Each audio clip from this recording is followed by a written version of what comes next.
گاؤں کی ایک معصوم لڑکی عالیہ اپنی نرمی اور محبت بھرے دل کے لیے جانی جاتی تھی۔ وہ ہر صبح اپنے گاؤں کے پرندوں کو دانہ ڈالتی، پودوں کو پانی دیتی اور بزرگوں کی مدد کرتی۔ ایک دن عالیہ جنگل میں پھل چننے گئی تو اسے ایک نحیف سی آواز سنائی دی۔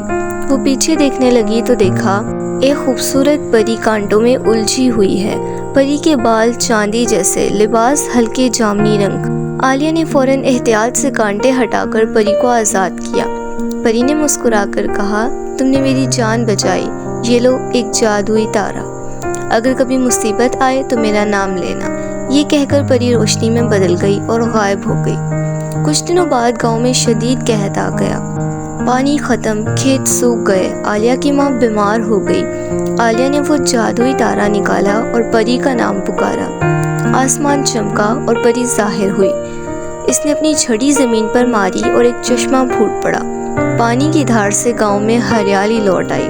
لوگوں کی خوشی کی انتہا نہ رہی اور سب نے عالیہ کو گلے لگایا۔ پری نے مسکرا کر کہا، نیکی کبھی ضائع نہیں جاتی، پھر وہ آسمان کی روشنی میں غائب ہو گئی۔